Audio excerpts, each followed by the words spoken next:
chief lose his temper and hurriedly wanted to go to Dongbek's bar. Young-sik tried to stop him because thought Dongbek had a connection to the murderer. But the police station chief would not listen. There were two reporters who had come to Dongbek's bar. When she saw them, she quickly invited them to leave. Seeing that the situation seemed unusual, Dongbek's son quickly went to find Young-sik. Not knowing why the boy put his trust in Young-sik, the boy asked Young-sik to protect his mother. When Young-sik came to stop the two reporters from bothering Dongbek, he found out that she was the remaining witness to the previous series of murders. But Dongbek really didn't want to get involved in this matter because they had also come here that day. The police had been stationed here for a whole month just because she was a witness, making no one dare to come to her shop. Seeing her little child without any new toys to play with made her heart ache, so she decided to have nothing to do with them anymore. She chased away all the police and reporters. She just wanted to have a peaceful life, earning money to raise her son. Compared to being noticed by the killer, not being able to earn money to raise her child was even scarier. After hearing her story, Young-sik no longer hesitated to stand up and stop the two reporters. He even threatened them that if they didn't leave, he would smash their cameras. To thank Young-sik for his help earlier, Dongbek sat down with him and drank some wine by the river. It turned out that she had only caught a glimpse of the killer's back, but hearing that made Young-sik scared. Dongbek asked the police chief to keep this a secret because she didn't want people around her to see her son as the son of an unlucky woman, because everyone who met her had always said that she was very unlucky and that her life would never be happy. Whatever was said for a long time became true, making her think that what they said might be her fate. Young-sik immediately dismissed everything because to him, she was better than anything else in the world. His adorable naivety was really heartwarming. Even though he had been rejected by Dongbek many times, Young-sik still did not give up. He still took her home. He even showed her the strange writing. This made Dongbek very surprised. In order to take this opportunity to protect the person he loved, Young-sik stood up and took responsibility to protect Dongbek and her son. This made Dongbek feel very embarrassed. Right now, Dongbek's ex-lover was still waiting outside. Ever since he found out he had another son, he remembered Dongbek more. Since the past, the name Dongbek had always been deeply imprinted in his mind. Just like that, he did not hesitate to go to Dongbek's restaurant to eat like someone who had been starving for a week. Moreover, he even pretended to remind her to take care of her son and not let her son starve because of her love and dating. Seeing her burn hand, he was so worried that he panicked. It was obvious that he still had feelings for her. This will become an obstacle in the love story of Young-sik and Dongbek. However, this policeman does not know anything. To express long-standing admiration, Young-sik also brought a pen and paper to ask for an autograph of Dongbek's ex-lover. Because this is Young-sik's idol, he also added some crazy cheering dance moves. Moreover, he conveniently asked to take a picture with his idol. Dongbek already thought he was not normal, but now she sees him as crazy. Dongbek's ex-lover thinks Young-sik is very rustic and was about to criticize him, but Dongbek responded. She said that was his charm. Young-sik was very moved when he heard that. For Young-sik, the relationship between him and Dongbek also progressed a bit. In the dark night, the female pub employee had just returned from a bath, but she carelessly went to sleep without locking the door. She was carelessly scrolling on her phone, completely unaware of the dangerous shadow behind her. The next morning, Young-sik and the station chief went to check the writing again, but it had been erased and could no longer be seen. He planned to hide Dongbek so she wouldn't panic, but she found out in the end. Because was so worried about her, Young-sik didn't hesitate to scold the police chief repeatedly. His obviousness made the police chief realize that he liked Dongbek. Then they went to find her landlord to review the security camera footage. Unexpectedly, he was stingy, so all of those were fake. The camera was just for show. Even the police were stumped. There was a man here who, although he was very upset when he found out he had a child, kept following the boy. This man probably still had humanity. He used the excuse of visiting his old school and kept caring for his son. He knew that the boy refused to go to China for training because the boy was afraid that mother would spend too much money. That made his fatherly instincts rise. The feeling of guilt and sympathy for his son urged him to want to make it up to his son. Plus, seeing that the boy's strengths, habits, and interests were exactly like his, he felt even more guilty. This made him spend money to sponsor Dongbek's son to go to China. At this time, Young-sik also heard this. He probably understood part of the story. Dongbek knew the story and felt even more heartbroken because her son was too understanding, making her feel like a helpless mother. But the biggest concern now was not Dongbek's ex-lover, but that evil murderer. The words in Dongbek's shop were burned black, proving that the murderer had snuck in here. Fearing that Dongbek would be in danger, Young-sik followed her all day, which made her a little uncomfortable. Dongbek was afraid of the rumors from the wives in the neighborhood. Seeing that Dongbek kept avoiding him just because of the rumors in the neighborhood, Young-sik was very angry. He continued to confess his feelings, saying that if she was afraid of rumors he would declare to the whole world that he really liked her. Moreover, she was his pride. Dongbek had never heard these words before. Her life has always been someone's shame, even her ex-lover. He was also hesitant to walk next to her, but this police officer kept shouting this. Unlike the silly Young-sik in the neighborhood, everyone was annoyed with her. This vegetable seller even sold her vegetables at a higher price than normal people. Of course, this made Young-sik extremely upset. He blamed the neighbors for her, but Dongbek stopped him from meddling anymore. She didn't want to hear them say she was a fox who seduced him. Hearing this, Young-sik was extremely angry. He rushed off to deal with this matter by himself. Meanwhile, his mother was proudly telling the neighbors that my son was flirting with a female lawyer. Suddenly Young-sik came over and shouted that Dongbek didn't seduce him. He was the one who seduced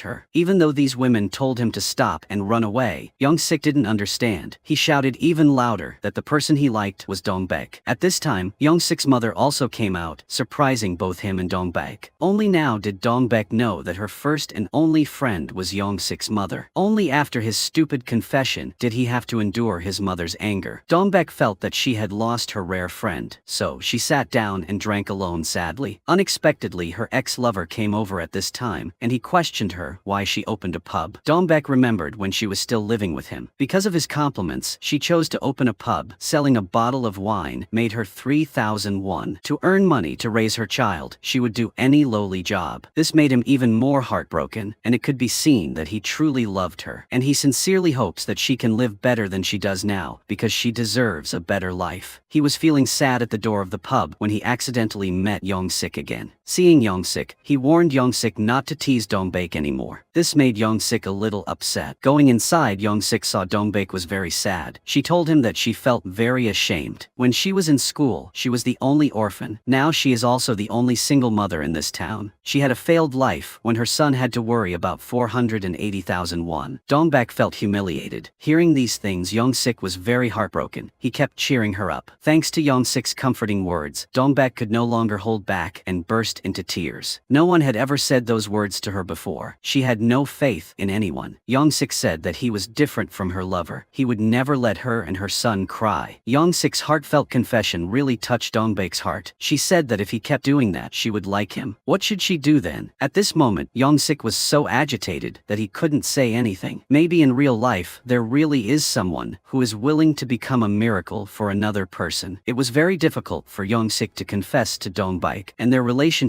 was a little better when the next obstacle appeared. Both of them looked happy. Dongbek's son did not hesitate to ask Young-sik, "If you liked my mother, right? If you did, then don't come to my mother's pub anymore, because I hated all men who liked my mother." The reason was that even though those men said they liked his mother, no one dared to stand up for his mother when their wives came to see them. Even the father was the same. No one thought these words would come from a boy who was only 7 years old. His premature maturity made adults feel heartbroken. Young-sik said that he was not like them. He would do things his own way. But this was not easy. The mother-in-law and daughter-in-law relationship was probably an eternal problem. Seeing the son she had raised with great difficulty now falling in love with a single mother. Moreover, the gossipy neighbors made Young-sik's mother even more troubled. Dongbek herself was also very troubled. Although she and Young-sik had never had anything going on, now it was even more impossible for anything to happen. It was also because in the past she had also experienced such a feeling. That was the feeling of being hated by the mother of the person she loved. Thinking back to when she was in love with her ex-lover, she had also met his mother. Because she was an orphan and not good or talented in any way, so her ex-lover's mother used the worst words to make Dongbek stop following this woman's son. To this woman, Dongbek was like a parasitic creature. That's what haunted Dongbek until now. But Young-sik is not like her ex-lover. No matter how much his mother scolded or threatened him, he still loved and protected Dongbek. His mother asked him to to stay away from her for 2 months before he knew his true feelings. But he argued with his mother that he couldn't do what she said. For the past 30 years his mother had always let him do what he wanted, so this time he asked her to let him do what he wanted for once. He then ran away before his mother could beat him. His mother cried in anger. Dong-baek always thought that she was the one who carried bad luck with her, but a few years ago, thanks to luck, she narrowly escaped death. It turned out that she had known the last victim of that series of murders. That day, Dong-baek went to get a beauty treatment. Because she was in the infrared machine, she did not know that during those 7 minutes of beauty treatment, a murder had taken place right next to her. When the murderer was about to leave, he discovered Dong-baek, but fortunately, the door of the beauty machine could not be opened at that time. The fire alarm suddenly rang, causing the murderer to run away in shock. But that year, the news that she was a living witness spread everywhere, which was the reason why the murderer came back to harm her. Because he was worried about her, even though was beaten by Mother Young-sik, still secretly followed her home to protect her safety. He suddenly heard a strange sound. He chased after the person hiding in the dark. Finally, he caught a strange person. This woman gave her 7-year-old daughter a bag of clothes, cakes, and milk. Then the mother told the daughter not to say her name if anyone asked. That was how Dong-baek's mother abandoned her decades ago. But 27 years later, her mother suddenly appeared at the police station, causing the wound in her heart to bleed again. If her mother abandoned her in the past, then she should abandon her mother now. Dong-baek said she didn't know this person and turned away. Unexpectedly, just as she was about to leave, this woman urinated right in the police station. So after all these years of abandoning Dong-baek, she suffered from a degenerative neurological disease. Not knowing what to do, Dong-baek took her mother to the bus station. She still couldn't sympathize with her mother. She was also a mother. Before just leaving her son alone for 10 minutes made her tremble with fear. Why did her mother abandon her all these years? Thinking of that, Dong-baek left her mother there and left. But she herself was a good person. She couldn't abandon her mother, so she brought her mother back to her house. In just a week of staying with her mother, Dong-baek knew how her mother had lived all these years. Even though her mother had lost memory to the point of being stupid, her mother still got up every day to clean the house and then said goodbye to her. That was the habit of maids. Today, her mother called Dong-baek over and gave her money, just a very small amount of money, but told her to take it to buy a house. Dong-baek still didn't know how to treat her mother. Today was Dong-baek's birthday, but she didn't seem interested in it. She still went to work at the pub and even brought her mother along. This became the topic of gossip among the neighbors. Only Young-sik's mother still tried his best to protect Dong-baek. Dong-baek was a strong woman. Perhaps that was what moved Young-sik's mother. But Dong-baek didn't think so. The appearance of her absent-minded mother once again highlighted her unhappiness. It made her feel that she didn't deserve happiness, especially happiness with a good person like Young-sik. At this time, Young-sik brought a lot of things for the elderly. He ran to Dong-baek's shop and said he missed her, making the people in the shop think he was crazy. However, his kindness and goodness made Dong-baek even more unwilling to fall deeper into this feeling. She didn't want a good person like him to fall into a bomb crater like her. Dong-baek used the most heartless words to cut off Young-sik's feelings. She even heartlessly rejected his feelings outright. Perhaps it really hurt him, so he left immediately. At this point, Dong-baek had truly lost hope for a happy future. She didn't have the courage to give herself a happy life because she felt guilty about herself. Everyone loves their birthday, but she hates it. Her birthday was supposed to be in winter, but instead it was summer, because that was the day her mother abandoned her at the orphanage. Her complaints really touched her mother's heart. At this time, Dong-baek's mother suddenly said that I would do everything my daughter needed to do for my daughter, and then I would leave. Even so, Dong-baek still could not forgive her mother. It was her birthday, but Dong-baek considered it an unlucky day. But it was not only her bad luck. Dong-baek's landlord accidentally took the pub waitress out one day, but the girl found out his weakness and threatened him many times. This made him have to see a psychologist. Too upset, he went to Dong-baek's pub again, got drunk, and grabbed her hand. Young-sik saw this act of harassment by the landlord. Young-sik got angry and rushed over to kick the landlord, then jumped in and grabbed his hair and punched him. In the end, the two of them rushed to fight. Dong-baek could only stand to the side in fear. The fight also came to an end. It was unclear who won and who lost. The landlord only saw a tooth broken, so Young-sik was taken to the police station. At the police station, both of them still couldn't be at peace. In order to protect Dong-baek's honor, even though was about to go to jail, Young-sik still didn't say a word. At the pub, Dong-baek was also very worried about Young-sik. She was thinking about whether to go to the station to explain for him when she saw a strange arrow on the floor. Following it, Dongbek felt like she was lost in a fairy garden. Knowing that Dongbek wouldn't like her birthday, so Young-sik threw a real birthday party. He even left a note saying that from now on, he would make every day her birthday. What he did moved Dongbek deeply. Seeing her mother go upstairs, she could only blame her in tears. It was because of her mother